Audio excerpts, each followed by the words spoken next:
shoulder mobility. I feel like exercise is a bit of a stretch. Mobility, movement. Yeah, okay. So all of us throughout the day tend to, myself included, us two osteopaths here, we are still doing this. Professionals, it's not professional folk.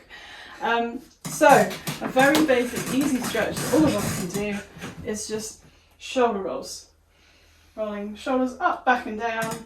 And immediately you do that, it just resets. Moves the shoulders a bit. Stretches through the front.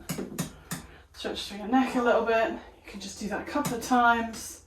And then you'll reset, go back to what you're doing. And then an hour later when you find yourself doing this again, you can do another one.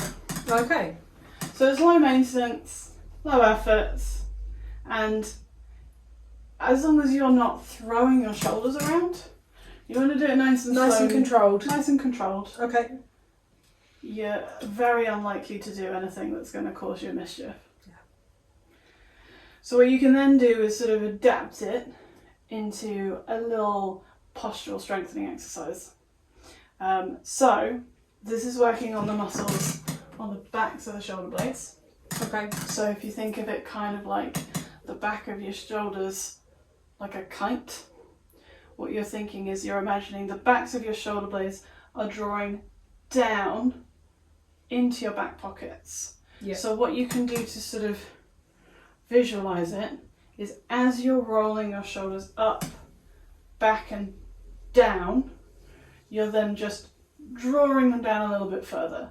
Imagining you're pinching just kind of, I guess, under your armpit a little bit. If you feel it between your shoulder blades, that's not quite right. That tends to be more of a pinching action and can aggravate some of the muscles that are already a bit tight at the top there. Yeah. And then you just let that release, check in, and you can do it again. So you're just sort of engaging, holding for a breath, and then releasing. Okay. So it's not so much of a strengthening per se. I think of it more like a switching on. Like technique. an activation. Yeah, an Okay. activation. Okay. This is mainly for fronts of the shoulders. So your kind of pectoral muscles, in the Latin word, you know. You've got the muscles at the front there that sometimes get tight. Again, very common in desk-related postures. So a nice way of stretching them is usually standing is easiest. So maybe so it's usually helpful if you have a spare empty patch of wall, such as this one here.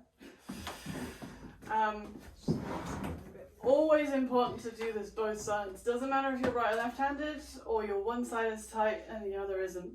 Both sides. Okay. Because otherwise you'll be super lopsided. Yes. So you are lining yourself up perpendicular to the wall. And your arm is up at a right angle. Being a little bit careful of what the shoulder is doing. So if your shoulder does that and then it sort of drifts up towards your ear, just sort of back down again. Okay. Yeah. If you find that your arm doesn't want to go fully up to right angles, just lower it a little bit, and sometimes it can just let your shoulders settle a bit more. Okay. You also want to make sure with this that you're not leaning at an angle. So none of this. No, you're not leaning on the wall. Not leaning on a lamppost. You kind of want to imagine that you just put it there. It's just there. Yeah. You're just making contact with the wall. So sometimes, if you're really tight, just doing that will be a bit of a stretch at the front there. If you want a little bit more stretch, usually I say use it with the breath, but it doesn't matter too much. You're just twisting ever so your slightly. chest bone away. Yeah, you feel it across there. Being a little bit careful, if you have a little bit of a fragile back, if you twist the pelvis too much, it doesn't tend to like it. Yeah, no, I can feel that. So you're very much more twisting as a your whole torso, and you should feel the stretch kind of through the front here. So across here. Yeah. And then you would do a 180 I'm just gonna. and stretch the other side so you don't feel super lopsided. So because most of us are left or right-handed, it's usually easier on one side than the other. So I'm imagining that my body is like a barrel, and that as I'm turning, the whole thing's turning. So I'm not just turning from one bit. I'm turning the whole thing as a unit and making sure that my shoulder stays fixed. That is about as far as you should need to go to get a stretch through the front there. Yeah. As soon as you go any further, you'll lose control of the shoulder. And then it will start rolling around. Yeah. Okay. So then, in contra to that, the opposite side, back of the shoulders, here. So, but this is a muscle that tends to be more on stretch most of the time. Again, we're just kind of using it as a generalized example of that slumping position that most of us do. But these muscles tend to be on stretch, but then because they're on stretch and they're desperately trying to hold your shoulders back, they just get a bit overworked and under-exercised. So sometimes actually, it sounds counterintuitive, but giving them a little bit of TLC through stretching them can just help them chill out a little bit. So the easiest way of doing this, standing or sitting, doesn't really matter too much. Probably what's the easiest if you turn with your back to the wall. Okay. You can actually do it with your back completely against the wall, because what that can sometimes do is fix your torso. Okay. So if you have a tendency to do this a lot, Which I do. standing with your back to the wall can help just fix Okay. and give you a little bit more of a specified stretch to the shoulders. So you're taking one arm across your body. You can play around with the angle a little bit, and then you're holding behind your elbow and just pulling it towards you. And you're feeling for that stretch through the back of the shoulder. There it goes. What you can do if it's not comfortable to have your elbow, you can sort of rest it kind of on the opposite shoulder. So you'll still get a stretch, but it gives you a bit of support. Yeah. And you're not letting your body go, are you? You're literally... Yeah. This is why the wall can come in handy. If you don't have a spare piece of wall available, so you can do it seated or standing. So other way. Yeah. Hand facing inwards or outwards? I usually say inwards. Inwards, okay. Partly because it just seems a bit more natural. Yeah, that's stretching. And then you can go across to And then that you can shoulder. Rest on the shoulder. And literally, yeah. So again, you probably usually find that one side is tighter than the other. This side's worse. I've got a dodgy shoulder. Yeah. So. And I find that my right side is worse because I'm right-handed and I do everything with it. Yeah. So that kind of gets front, back, a little bit of top. Yeah. So for the underneath, When you say underneath, under here? yeah. Okay. The best way that might be slightly challenging without hitting the ceiling, I find tends to be a modified half moon stretch, Okay. which I've absorbed from yoga moves. So you can either do it both arms together, Good. and then you lean over to one side a little bit, and you get that lengthening stretch all the way down through. Nice. Again, you can do it seated or standing. Actually, using the wall, I find, again, it's quite good because actually if you go away from the wall, then you end up sort of doing all sorts of weird things with your pelvis and your hips. That's also why seating Your can waist. sometimes be good with that one, because again, it fixes it. I actually find when I give this to patients, actually, if they're seated, especially if they're not very stable, I tend to get them to put one hand next to them as they stretch, which allows them a bit of movement over. So they can still get the stretch, but they feel more stable if they're sitting. A nice adaptation that sort of modifies that as well is if you have a little bit of a easily compressed back, if you get one of those really fat like sofa cushions and kind of scoop over, it can add a little bit of comfort to the spine. So just kind of as if you pretend I'm sitting on a sofa, this is the cushion under here. and you're scooping over it, because essentially it means that you're less likely just to sort of fold in half. So I'm going over the sofa cushion. Yeah. Lovely. Good. Oh. So, final mobility work for the shoulder. I like this one actually because what you can then do, because all of us are a bit of a doubting Thomas, our eyes like to know what's changed. Mm-hmm. So having a visual goal to work with is really nice for this one. So finding a spare patch of walls, actually this is perfect because you have the little wood markers. So walking up the wall either to the side like you're doing, where you're walking up, and if one day you can get to, say, this line, and that's fine, that's your top mark, and then the next day you're like, can I get a little bit further? You go for that line. And then your mind and your eyes can see there's been improvement. Oftentimes when it's gradual things like the shoulder, if you feel like you're getting a bit stuck in a rut, this can be a really nice way to document that there has actually been improvement. Yeah. So you can walk up and down, like Louise is doing so nicely. There's some evidence that's come out, and I will try and find it to stick on the website, about when you're doing exercises, so strengthening exercises or things like this, it's just as important on the return back to neutral to get that control in as it is on the journey outwards. Mm-hmm. So yeah, this is a nice exercise to do. The other thing, I don't know if you were going to add it, but I tend to get patients to walk along the wall as well to get a bit of extra The movement. other thing you can do is face the wall and go up in that direction. Right. So you get the full range. I like that one though. I hadn't. The going backwards one is a really good idea. Okay. And then you can always step a bit closer to the wall if you need to. And I don't know about you, but most of the time I find with shoulders, this tends to be one of the stickiest movements. Yes. Going up and forward. Yeah. There we go. Cool. Ta-da! Hey, fixed. When you're actually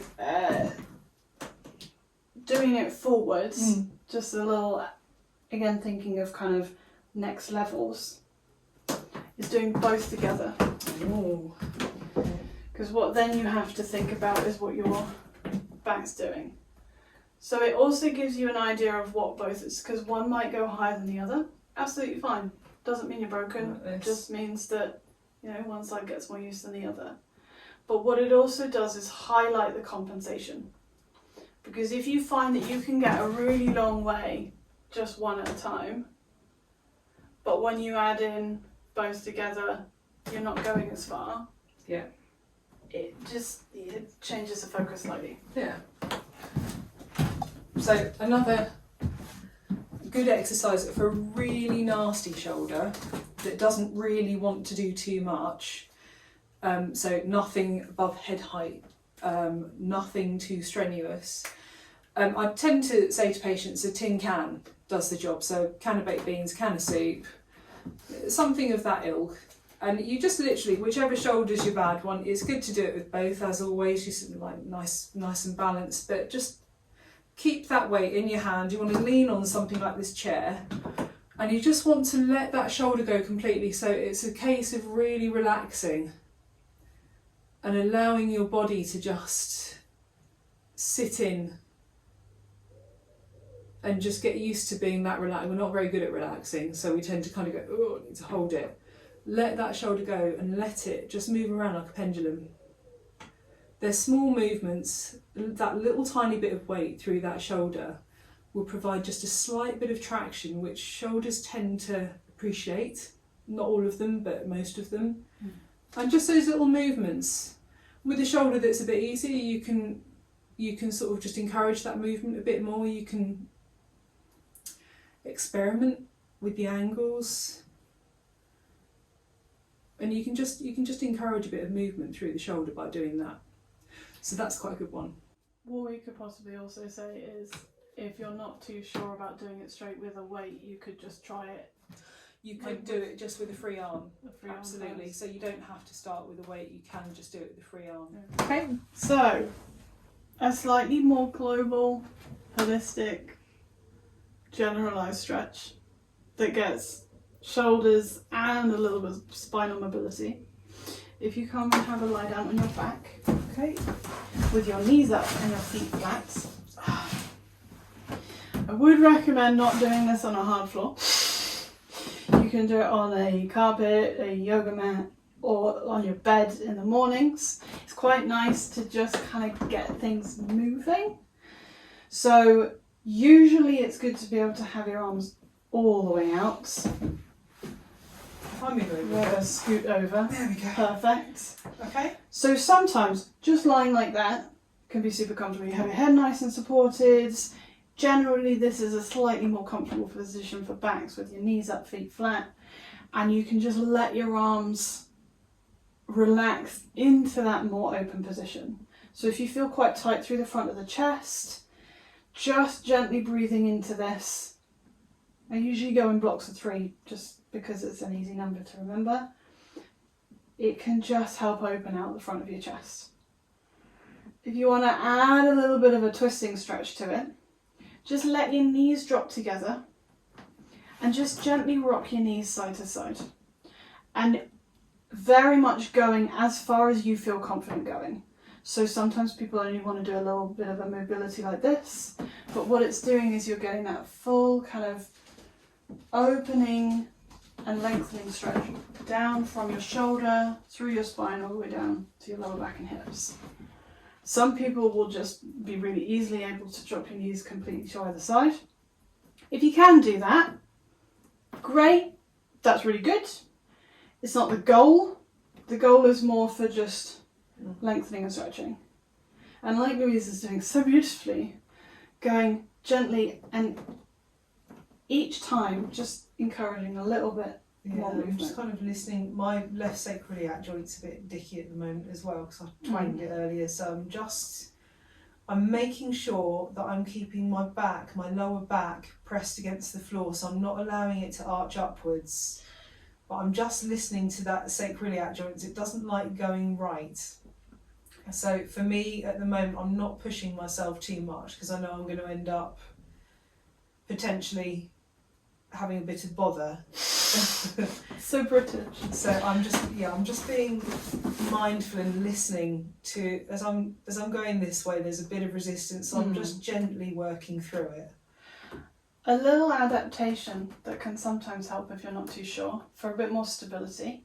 If you widen your feet slightly, a smidge more, yeah, and then let your knees drop together from your feet in that position.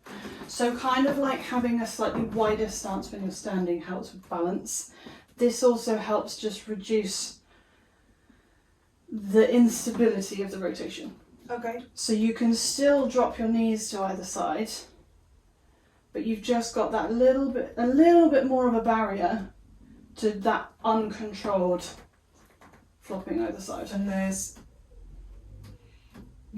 still a little bit of discomfort there, so I'm just being careful. But yeah I can feel how that's less unstable. You know, I feel like I'm able to control that movement more.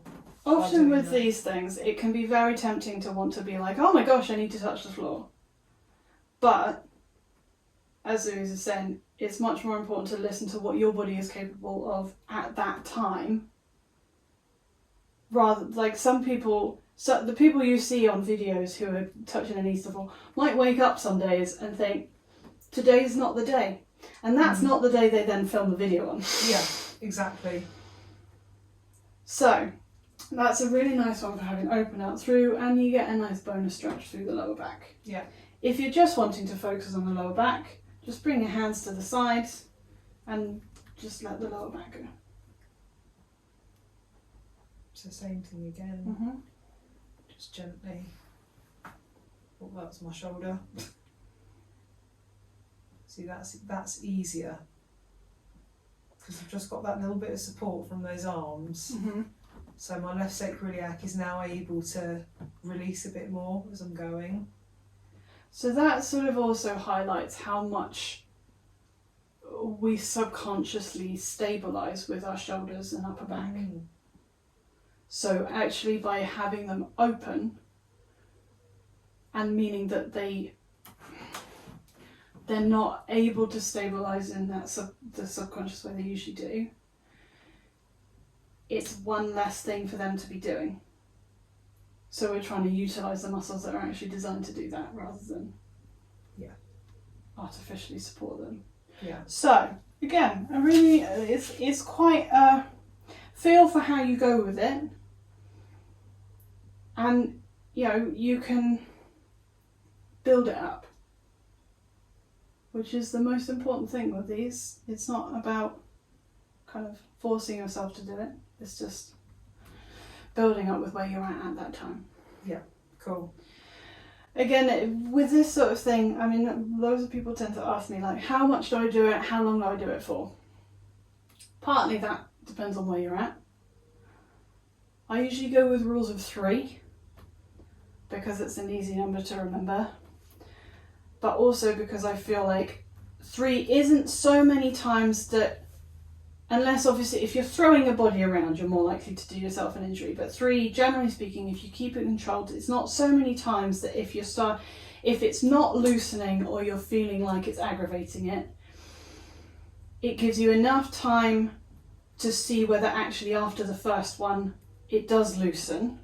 But not so many repetitions that you're just trying to grit your teeth and work through something that's uncomfortable. Sure. So the first one often feels a bit like the first pancake, where it's like you're a bit juddery, slightly wonky around the edges.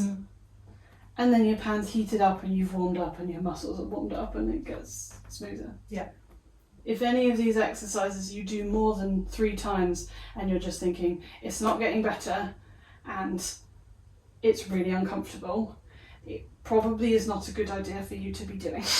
Yeah. So, it's actually pretty good all fours neutral. Good job. I did yoga Nice. during lockdown. So, actually that's quite nice because it gives you a little bit of a channel to work with. Oh, there we go. So what we're doing with this one is we're working on stretching through the backs of the shoulders, and again to a degree working on some rotation mobility through the spine. So because obviously with the shoulders they're very interconnected with what's happening kind of further down and everything, because all the muscles all attach in different areas. So this one I call thread the needle. This does very much depend a little bit on your knee comforts, your lower back ability to rotate. If it really doesn't enjoy rotating, this probably isn't for you, but also to a degree your shoulder strength. But if all of those are fine and you're just using this as a nice stretch, you take one arm and thread the hand through the gap between your arm and your knee on the other side, and you can sink down. Which I love to do because it feels so nice. So this is where that lower back, you got to be a little bit careful of. But as you can see, it just gets a really nice rotation, a nice deep stretch through the shoulder. This is quite good for people who need a little bit more than that basic rhomboid stretch we did at the beginning. I'll just do the other side just to Yeah. demonstrate. So one arm through this lovely channel. Just allow that movement nice and so, oh, nice crack there, that was good. And then just let yourself relax. So also, as you can see, what Louise is doing is turning her head towards the movement, which is just slightly more comfortable for the neck. That feels so good. I think I'll just stay And here. then you fall asleep on the little pillow fort that we Yeah. made. If you have kind of slightly uncomfortable wrists, like we've done with the pillow here, it's quite nice to have a pillow. Yeah. Because it just, and also with the knees, it's more the pressure points than necessarily the movement. Cool. Cool. So the final one that we were going to talk through was stretching the underarms from this all fours position. Okay. So it's a modified child's pose. Some of you might already be familiar with child's pose, but It's a lovely gentle stretch for the lower back. You're dropping your tailbone down towards your heels and curling into like a little bean. And then walking your arms up. And then you'll get a nice lengthening stretch all the way down through the back and under the arms. And again, it's not about trying to stretch your arms up as high as they can go, because, you know, that doesn't always work for everybody. But you can play around with it. So you can walk your arms further up if you want to. You can walk one arm up slightly more and get a little bit of a twist stretch through the back. You can just rest your hands underneath your forehead if your shoulders aren't really feeling like they want that much of a stretch today. And just let your forehead rest down and just get an opening stretch through the back. And then you can have a little nap. Yeah. See you tomorrow. But again, with these ones, when it's something that involves a prolonged position like that, my rule of 3 still applies, but I tend to utilise it with the breath. Yeah, 3 big breaths. Yeah, 3 deep breaths, because it also controls your pace a little bit. Yeah, and actually I find with my yoga practice, when you take that breath in and when you release through that breath out, you can send that breath out to the parts of the body that you're actually trying to stretch, and you'll actually find that your body will go further. What's the least level of doing things? So, resistance band, or, as demonstrated, a dressing gown belt, because not all of us have a resistance band. If it has a little bit of stretch like this one, bonus points. So, thinking of strengthening with mobility, it's a bit of a minefield with the shoulder because it's really hard to isolate specific muscles. So a lot of people have heard about, you know, let's do the dumbbells and the out to the side. Chicken dance. Your chicken dance for your traps and your bicep.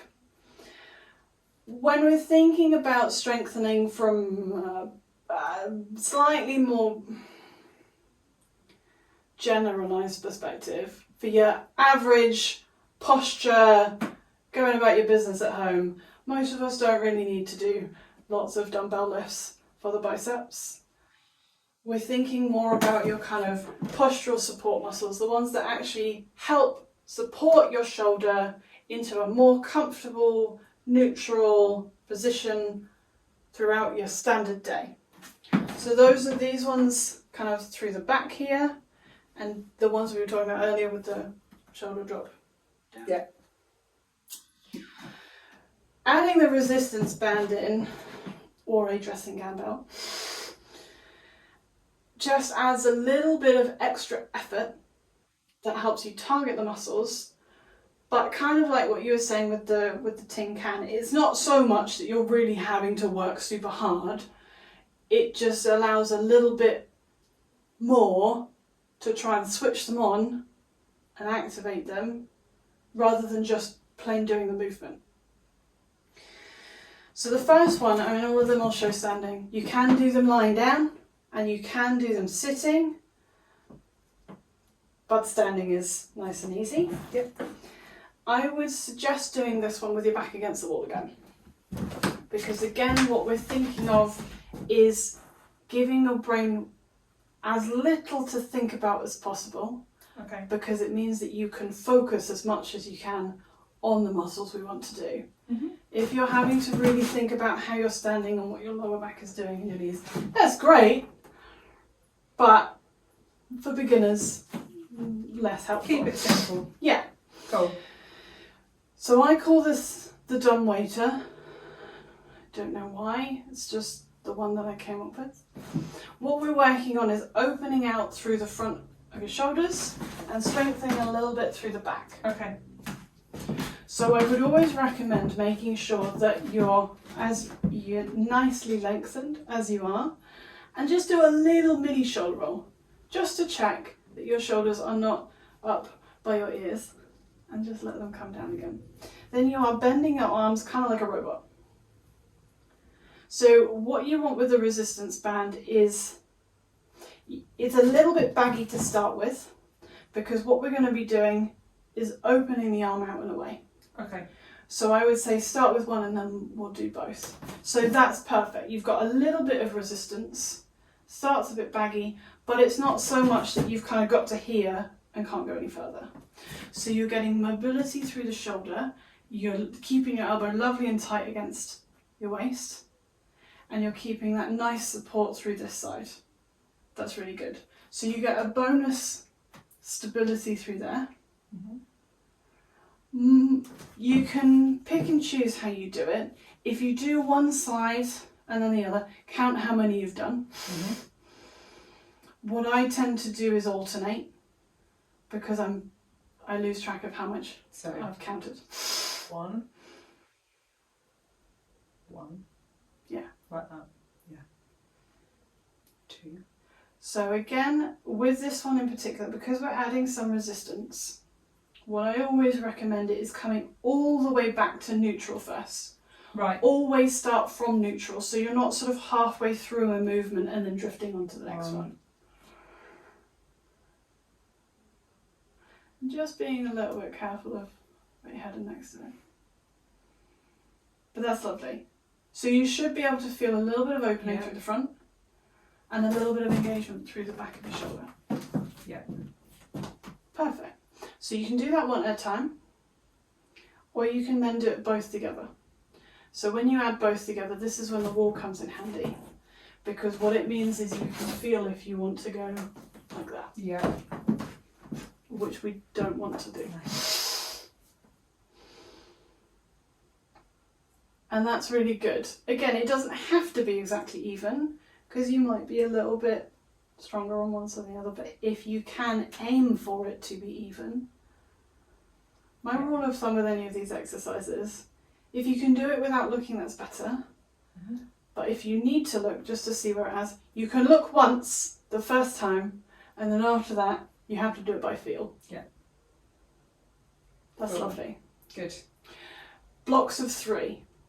These muscles tend to get, but particularly if they haven't been used in a while, they can get fatigued quicker. But also when you have a delayed onset muscle soreness, everyone knows DOMS, you don't necessarily always notice that you have overused the muscles until after the fact. So again, do 3, check in, do another 3, check in, maybe like 12 repeats. Yep. There are probably lots of places that will say do loads and loads and loads. That's fine if that works for you, but I tend to go with a less is more attitude. Yeah. Start off small, build up to And you what can always you're build up. capable of. Yeah. Yeah. Cool. Lovely. So well demonstrated. It's almost like you know what you're doing. Sometimes. So moving on from that, you need to lengthen the band. So yeah. So to test this one, we might need to walk forward. It's great if you have a wall that you can stretch all the way up to, but if you don't, then that's absolutely fine. So I call this backstroke arms. So you want to hold the other end in that hand. Okay. You want to be able to do this fully with a little bit of stretch in the middle. So With a you little probably bit of need to stretch. tighten it just a smidge. Yeah. So you want to be able to lengthen that one, keep it down by your side. Good. So what we're trying with this one, this is more mobility Okay. and a little bit more core. Okay. So you can do this seated or standing with your back against the wall, as I say, if you have a wall that you won't hit anything on the ceiling. But what we're trying to do with this one is mobilise through your shoulder, and then what you're doing is bringing that all the way down but keeping it straight. Forwards. Yes. Okay. And again, it's exactly like you say, you've got that control both up, where you're getting a little bit of tension through. Yeah, lovely. This one does take a little bit more control in so much as you're leading with your thumb. Mm-hmm. You're not letting your elbow kind of collapse, which is lovely. And you're not letting your back do the movement for you. You're arching backwards. Yeah. No, not sort of forcing You're it through. focusing the movement to be able to do it in the shoulder, rather than having to compensate in the back. Yeah. So again, you're doing it some on one side. Okay. And then supporting your arm down the side like you did, so you're keeping it nice and tight against your your thigh. Yeah. Starting either side, like, to attention. And then you're leading with your thumb. So you're keeping that, yeah.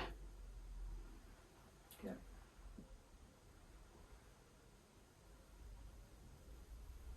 So at the end there, sometimes it wants to twist if it's a bit sticky. Again, that's fine. That's when you find your own limit. If your own limit is less, I would say it's better to do the exercise properly to a limit and then work on rather improving the than limit. starting to Build bad contort habits. and twist Yes. to get the movement. If you have a long mirror, You can watch yourself in the mirror. Yeah. Which is what they recommend at gyms, isn't it? When you're doing weightlifting, Yeah. quite often watch your form. But you can feel when that's, you can actually feel when that's sort of working properly. yeah, Yeah. lovely. Cool. Don't need to go to the gym. So, that was very lovely and very well demonstrated. We've opened out and we've got mobility. The last one, again, can be done against a wall. It can be done single or both together. It is more challenging to do with the band. There are probably lots of videos that say that I just, personally, I find it more annoying with the band. Okay. So I'm going to show you without the band, and then if you want to add the band in, I will describe how to do it. Okay. Can probably be done with little weights as long as they're the same. Okay. So, But this is a technique thing first. right. Let's get the technique down Yeah. then. Okay. So again, you can do it with your back against the wall, but you need to be able to stretch your arms all the way out. Not in here. So for the folks at home. For the folks at home. Okay. But you got your lovely upright posture, perfect, and you got your feet balanced and you're lengthening through. And again, just I always just say check in on the shoulders. Most of us carry the weight of the world somewhere around there, so This again can be done single or double. Okay. I have two names for this. I either call it window washing because Karate Kid, Yeah.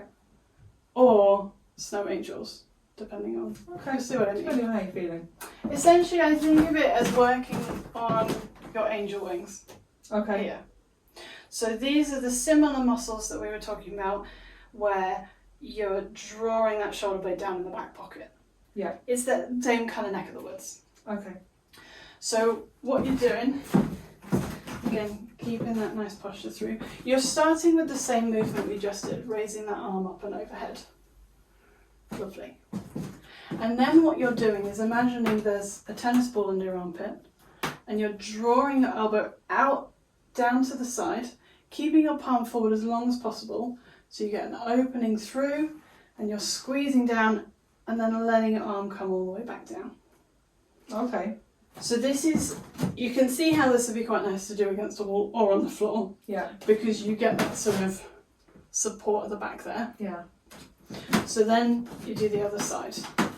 So you're raising all the way up, pointing your palm forward, drawing your shoulder blade down, drawing your elbow down, all the way down. So you should feel a stretch through the front, Yeah. a little bit to the top there, probably if you were a bit tight. Yeah. And like that kind of pinching action. underneath Yeah, there. definitely. Got that. Then you can do it both together.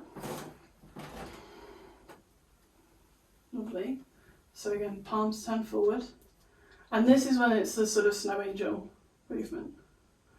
Doing it against the wall kind of helps resist any neck jutting that some of us need to do. It also helps resist the desire to just sort of stick your chest out. Yeah. But it's working. You can kind of see what I mean, hopefully, about that kind of snow angel. Yeah, so movement. do it from the front just so folks can see. So we're going to go, I'm going to do it with both arms. Go so for we're it. going to go up. When you get to above the head, you turn your arm out. I'm actually touching the ceiling. And then down, down. Start to squeeze now. This is where I would just do a little bit of a pointer. Yep. If you're doing it without the wall, when you get to the base and start to squeeze, just make sure it's not about squeezing backwards. Squeezing here. Yeah, Squeezing it's down. squeezing downwards. Yeah. Yeah, so the pinching I'm feeling is here, not here. Yeah. Cool. Okay. The other thing I would always say to people is just remember to breathe. Yes. Don't stop breathing. If you can chat whilst you're doing it, you're doing a grand job. Perfect. Good. To add in the resistance band if you want to, I haven't quite worked out an effective way to do it single-handed. Again, there's probably lots of very useful videos out there that might show you. But to do it both together, you can either just do the beginning movement, nice and small with your arms overhead, but that tends to, if you have circulation question marks, it's not always So the easiest. over your head. Over your head, and then sort of just doing that initial bit with the resistance band. Behind head or in front? I felt behind was better. Behind That- can but- be better. You're sort of limited to the top of your shoulders. Yeah, and also the joint, yeah, Oh yeah, okay. head forward. Okay. But you see what I mean about it's not a perfect solution. No, but So this is when sometimes actually having individual small weights can be good. But just because from a beginner perspective, I don't feel like I'm getting the pinch as much. I am, but I'm having to you have to think a bit more about strangle what myself resistance a bit. band. Yeah. So yeah. I personally prefer resistance bands to start with than weights. I do too.